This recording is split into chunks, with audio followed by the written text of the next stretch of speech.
내가 왜 살아야 하는지 여기에 대한 대답을 갖고 살아가는 것처럼 중요한 것도 없습니다.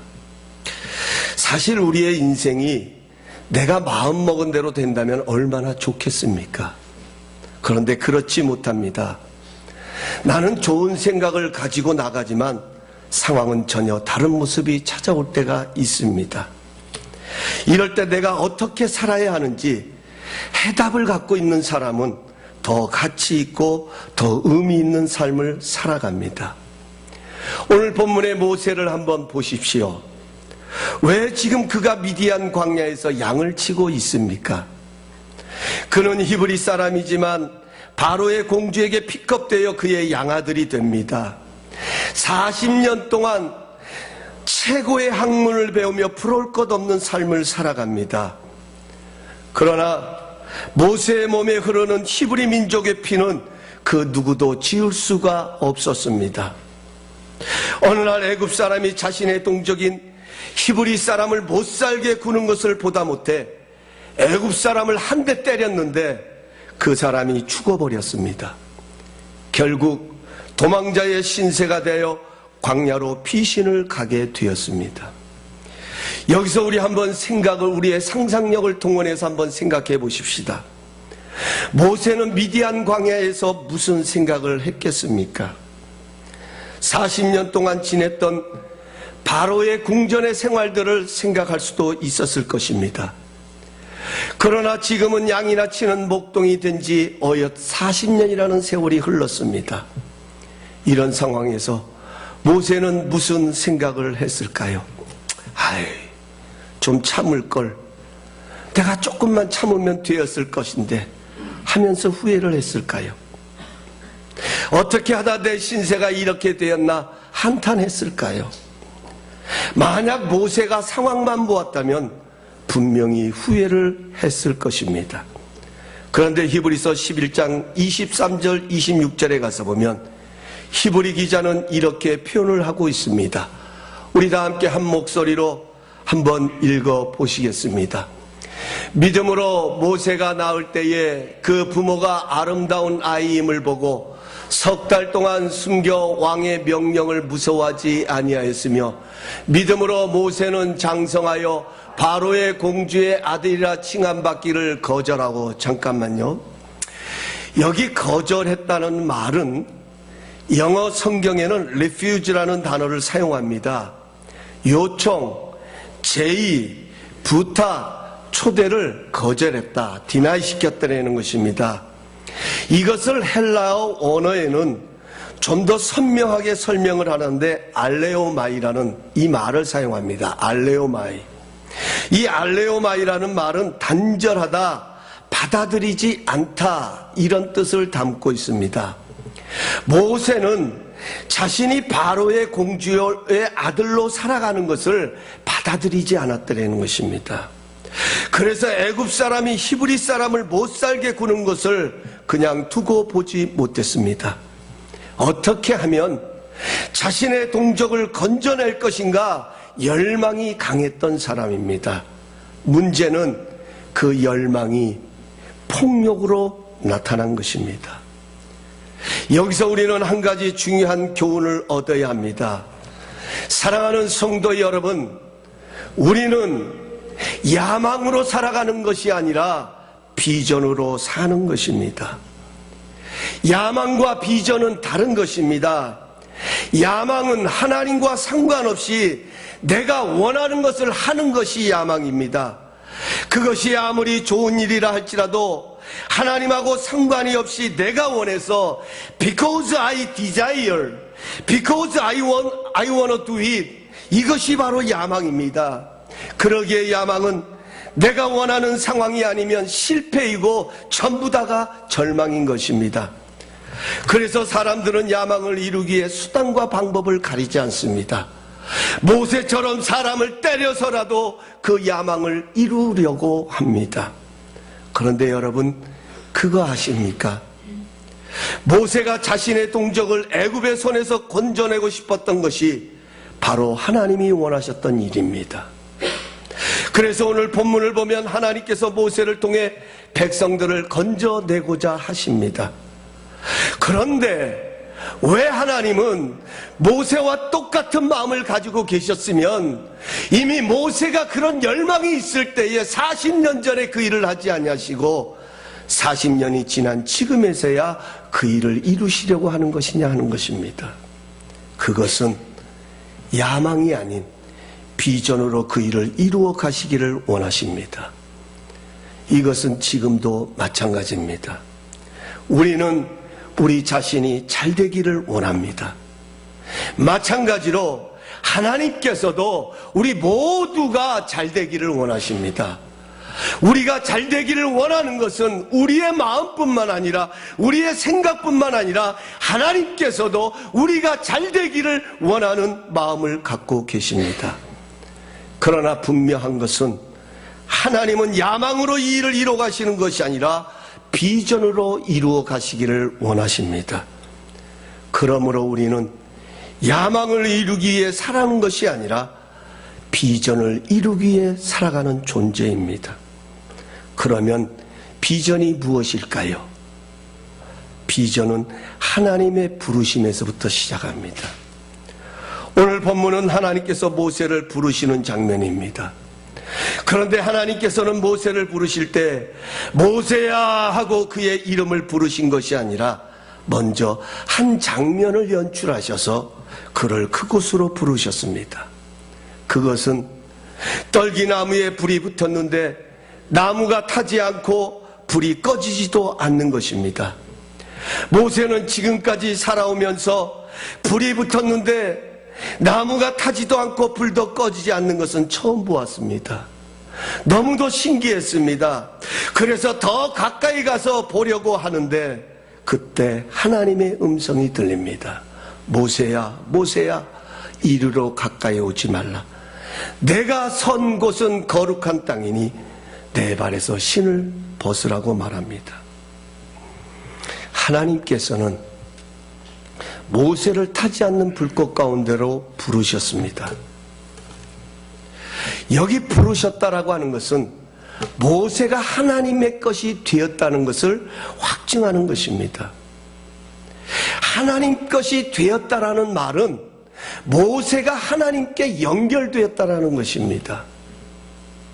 이런 하나님의 부르심은 하나님과의 연결된 이 관계는 꺼지지도 아니하고 사라지지도 않는 것임을 하나님은 먼저 보여주셨습니다. 하나님의 부르심 속에는 하나님의 간섭하심이 나타납니다. 물론 하나님께서는 모세를 부르시기 전부터 모세의 삶에 간섭하고 계셨습니다. 모세를 이 세상에 태어나게 하신 분도 하나님이십니다. 모세가 태어난 때는 애굽의 바로왕이 남자아이들은 태어나자마자 모두 죽이라고 명령하던 때였습니다. 그런 가운데서도 하나님은 모세를 보호하고 계셨습니다. 살려고 몸부림치다가 나일강에서 한 바구니에 자신의 인생을 걸고 고깃밥이 될 뻔했지만 하나님께서 애굽 공주의 마음을 감동하게 하여 모세를 아들로 삼게 하셨습니다. 그런데 성경의 기록에 가서 보면 80년 동안 하나님은 한 번도 모세와 개인적으로 인격적으로 직접적으로 만나신 적이 없습니다. 그래서 모세는 하나님을 만나자마자 당신의 이름이 무엇입니까? 하고 물었습니다. 막연히 그들의 조상 아브라함과 이삭과 야곱의 하나님으로 알고 있었지만 사실은 하나님의 이름도 모르고 있었습니다. 그런데 하나님께서 떨기나무 불꽃 가운데서 모세를 부르시고 너는 내 것이다. 너는 나에게 연결된 존재다. 이제 개인적으로 인격적으로 직접적으로 만나 주셨습니다. 하나님께서는 이때부터 모세에게 자유롭게 명령을 하십니다. 이사야서 43장 1절에 보면 우리가 즐겨하는 말씀이 있습니다. 야곱아 너를 창조하신 여호와께서 지금 말씀하시니라 이스라엘아 너를 지으신 이가 말씀하시니라. 너는 두려워하지 말라. 내가 너를 구속하였고 내가 너를 지명하여 불렀나니 너는 내 것이라. 여기 너는 내 것이라는 말은 하나님께서 책임진다는 약속을 담고 있는 말씀입니다. 내가 너를 지명하여 불렀기 때문에, 너는 내 것이기 때문에 내가 너를 책임진다는 약속을 담고 있는 것입니다. 모세는 이 하나님의 부르심 때문에 자신의 가치를 더욱 깨닫게 됩니다. 비록 자신의 몸은 광야에서 양을 치는 목동에 불과했지만 하나님의 부르심을 통해서 결코 자신의 삶은 실패의 삶이 아니라 하나님께 연결된 삶인 것을 깨닫고 발견하게 됩니다. 사랑하는 성도 여러분, 비전은 이런 하나님의 부르심에서부터 시작되는 것입니다. 그러기에 우리는 야망 때문에 사는 것이 아니라 하나님의 부르심 때문에 사는 것입니다. 하나님은 지금도 어떤 상황을 준비하셔서 더 우리에게 다가오십니다. 우리를 더 인격적으로, 우리를 더 개인적으로, 우리를 더 직접적으로 만나시기를 원하셔서 우리에게 어떤 상황을 준비하셔서 우리를 찾아오십니다. 비록 그 상황이 도저히 희망을 찾을 수 없는 광야와 같은 상황일지라도 하나님께서는 그 상황을 통해 너는 내 것이라고, 너는 내게 연결되어 있다고 확인시켜 주십니다. 우리는 그런 하나님의 부르심 때문에 더 가치 있고 의미 있는 삶을 살아가게 되는 것입니다. 뿐만 아니라 하나님의 부르심에는 하나님의 거룩하신 목적이 담겨 있었습니다. 여기 거룩이라는 말의 문자적인 의미는 하나님께서 사용하실 목적을 위하여 따로 구별해 놓았다는 뜻을 담고 있습니다. 하나님은 아무 데서 모세를 부르신 것이 아닙니다. 한 장소를 따로 구별해 놓으셨습니다. 그곳은 바로의 궁전이 아니었습니다. 모세가 화려한 옷을 입고 날개를 치던 상황도 아니었습니다. 오히려 실패와 같은 미디안 광야였습니다.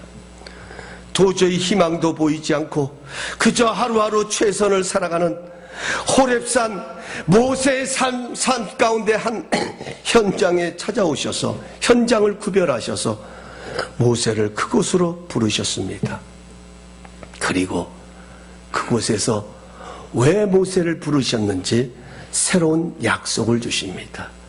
오늘 10절 말씀을 여러분 한번 보십시오. 이제 내가 너를 바로에게 보내어 너에게 내 백성 이스라엘 자손을 애굽에서 인도하여 내게 하리라. 하나님은 모세를 부르시고 한 가지 일을 약속하십니다. 지금까지는 모세 내 자신, 내 힘으로 내 백성을 건져내려고 했지만 이제는 내가 너를 바로에게 보내겠다. 다시 말하면 모세 네가 시작하고 싶었던 그 일을 이제는 내가 시작하겠다. 이스라엘 백성을 건져내는 일은 너의 야망으로 되는 것이 아니라, 너의 일이 아니라 나의 일이다. 내가 함께 하겠다. 하나님께서는 새로운 비전을 주셨습니다. 여러분, 왜 사십니까? 이 세상이 살만해서 우리가 살아갑니까? 이 세상이 그렇게 만만하기 때문에 우리가 이 세상을 그렇게 당당하게 살아갈 수 있습니까? 우리는 하나님의 부르심 때문에 사는 것입니다. 하나님의 부르심 속에는 하나님의 거룩한 목적이 담겨 있습니다. 여기 거룩함이라는 하나님이 우리의 삶에 임재하시고 우리가 하나님의 다스리시는 영역 안으로 들어가는 것을 말합니다. 하나님께서는 우리가 하나님의 거룩함 속에 들어가기 위해서 우리가 이해할 수 없는 상황을 만드십니다. 그리고 거기서 내가 선 땅은 거룩한 땅이니 내 발에서 신을 벗으라고 말씀하십니다. 거기서 내가 이해할 수 없는 상황에서 내가 상상할 수 없는 상황에서 내가 지금까지 살아오면서 경험해보지 못한 그런 상황을 따로 구별해 놓으시고 그곳으로 부르셔서 거기서 내 야망을 내려놓게 하시고 하나님의 목적을 품게 하십니다. 하나님께서 시작하시는 일을 보게 하십니다. 오늘 7절 말씀 한번 보시겠습니까? 여호와께서 이르시되 내가 애굽에 있는 때 백성의 고통을 분명히 보고 그들이 그들의 감독자로 말미암아 부르짐을 듣고 그 근심을 알고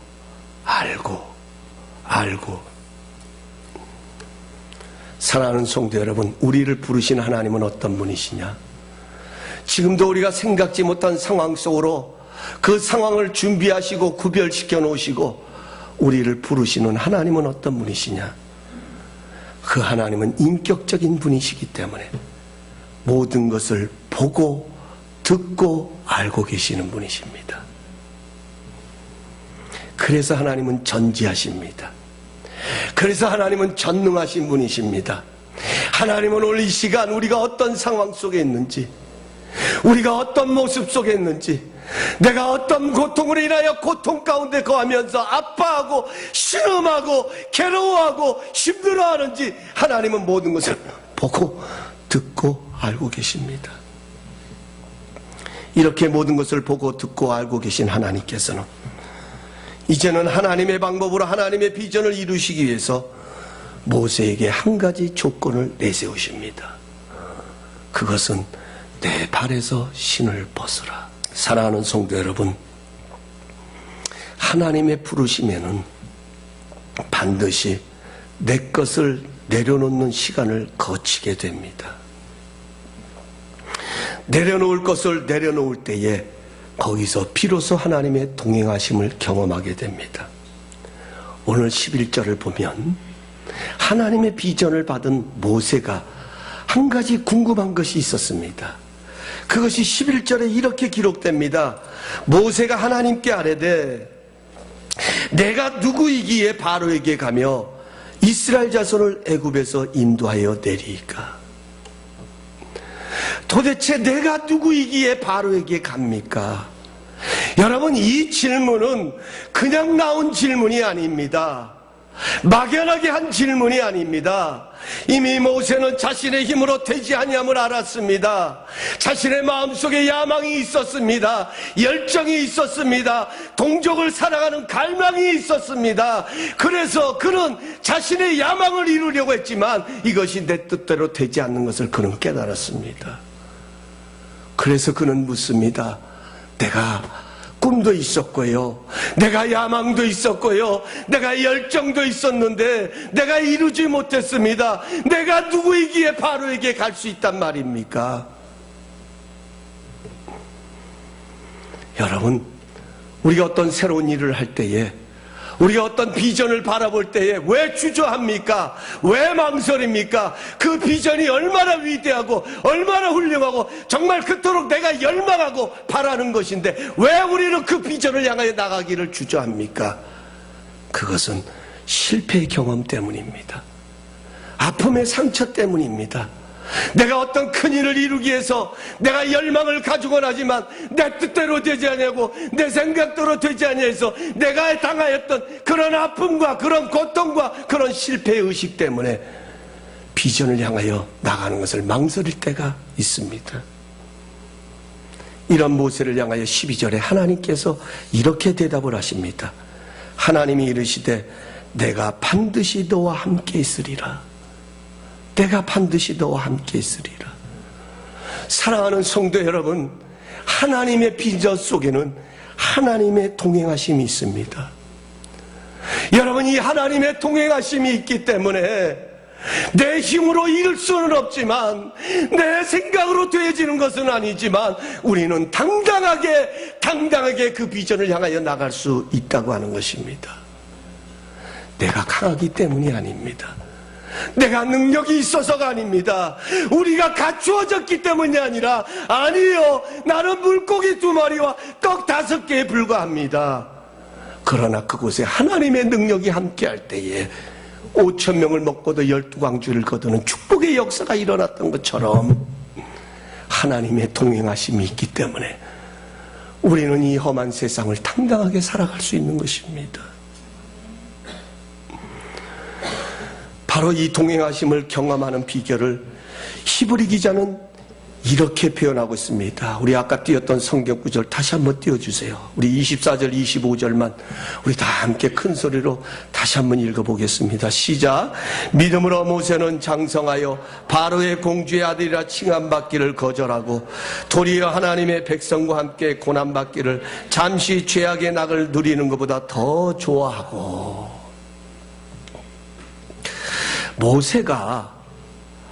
모세가 거절할 수 있었던 것은 더 좋은 것을 선택했기 때문이라고 말합니다. 우리는 인생의 여정에서 자주 이런 선택의 여정에 서게 됩니다. 더 좋은 선택, 보다 나은 선택을 위해 지금까지 우리가 소중히 여기던 것을 거절하고 포기해야 할 때가 있습니다. 여러분, 우리에게 허락하신 자녀요, 우리에게 허락하신 가족들, 사랑하는 사람들 분명히 우리에게 소중한 존재들입니다. 그러나 이들이 소중한 존재로 느낄수록 이들을 우리에게 선물로 주신 하나님께 더 감사하고 그분의 뜻을 더 소중하게 여겨야 합니다. 그러나 우리가 이들에 대한 사랑에 빠져 이들을 주신 하나님을 소홀히 여기게 된다면 우리가 사랑하는 그것도 우상이 되는 것입니다. 그때부터 우리는 비전을 따라 살아가는 것이 아니라 야망을 따라 살아가게 되는 것입니다. 내려놓을 것을 내려놓고 선택해야 할 것을 선택하는 것이 동행하시는 하나님을 경험하는 지혜라고 말하고 있습니다. 그래서 바울은 그토록 자신이 자랑하던 것들도 예수님을 위해 배설물과 같이 여긴다고 말했습니다. 배설물과 같이 여긴다는 말은 다시 돌아보지 않는다라는 뜻입니다. 여러분, 신뢰를 하고서는 다시 돌아보는 사람이 어디 있습니까? 여러분, 그 더러운 배설물을 다시 돌아보는 사람은 없습니다.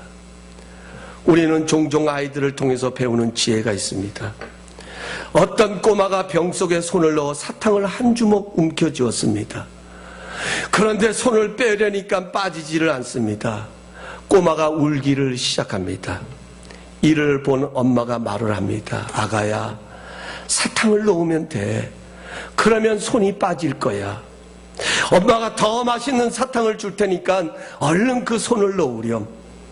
그러나 꼬마는 당장 손에 쥔 사탕을 놓기 싫어 그 사탕을 붙들고 계속 울어대기를 시작합니다. 여러분, 우리는 이 꼬마를 보면서 무슨 생각을 합니까? 참 답답하지 않습니까? 참 안타깝지 않습니까? 놓으면 되는데, 놓으면 더 맛있는 사탕을 엄마가 주겠다고 약속을 했는데 여전히 그 사탕을 붙잡고 놓지를 못합니다. 얼마나 안타깝습니까? 아마 우리는 때려서라도 그 손을 놓게 할 것입니다. 그런데 혹시 우리가 움켜잡고 있는 것들 때문에 하나님이 준비하신 더 좋은 선물을 받지 못하고 있는 것은 아닙니까? 하나님께서는 우리를 부르신 거룩한 땅에서 신을 벗으라고 말씀하십니다. 신을 벗으라는 말은 하나님을 경배하라는 말입니다. 하나님께로 돌아서라는 말입니다. 벗어야 할 것을 벗어야 더 좋은 것을 얻을 수 있다고 하나님은 말씀하고 계십니다. 이제 말씀을 맺겠습니다. 우리는 왜 살아야 합니까? 우리는 야망 때문에 사는 것이 아니라 하나님의 부르심 때문에 살아갑니다. 우리 교회가 이곳에 있는 것은 야망 때문에 있는 것이 아니라 하나님의 부르심 때문에 여기에 있습니다. 여러분, 우리의 가정이 축복이 되고 우리의 가정이 고귀한 가정이 되는 것은 우리의 야망이 담겨 있는 것이기 때문에 우리의 가정이 축복이 아니라 하나님의 부르심이 있고 하나님의 비전이 있기에 우리의 가정이 복이 되고 은혜가 되는 것입니다. 하나님의 부르심에는 하나님의 거룩한 비전이 담겨 있습니다. 하나님은 내 야망이 아니라 하나님이 시작하시고 하나님이 이루어가시는 비전을 갖고 계십니다. 우리가 해야 할 것은 내려놓아야 할 것을 내려놓아야 합니다. 벗어야 할 것을 벗으면 하나님이 우리와 함께 하시면서 우리를 다스리시는 하나님의 일하심이 더 선명하게 보여집니다. 우리의 삶의 현장은 하나님의 부르심의 현장입니다. 그것이 아름답기 때문에, 그것이 보기 좋은 것이기 때문에, 그것이 내가 원하는 것을 이루은 상황이기 때문에 하나님의 부르심의 현장이 아니라 오히려 고난 같고 오히려 힘들고 고통스러운 상황, 그 상황이지만 하나님은 그곳에서 하나님의 일하심을 드러내기 위해서 하나님의 비전이 이루어지는 축복의 현장이 되게 하셔서 하나님은 그곳으로 우리를 부르시고 벗을 것을 벗게 하시고 내려놓을 것을 내려놓게 하십니다. 그리고 거기서부터 하나님은 하나님의 일을 시작해 가십니다. 아무쪼록 하나님의 부르심을 따라 살아가는 우리 모두가 될 수 있길 주님의 이름으로 축복합니다. 우리는 하나님의 비전 때문에 살아가는 거예요. 하나님의 비전 때문에 살아가는 거예요. 상황 때문이 아니라, 야망 때문이 아니라 우리를 통해서 이루어가시는 하나님의 비전, 그 비전을 바라보시고 하나님과 동행하시는 삶을 살아가시는 우리 성도님들, 우리 다이아몬드 감사님교회 우리 성도님들의 가정 되시기를 예수님의 이름으로 축복합니다. 예수님의 이름으로 축복합니다. 여러분 잠시 우리 한번 머리 숙이십시다.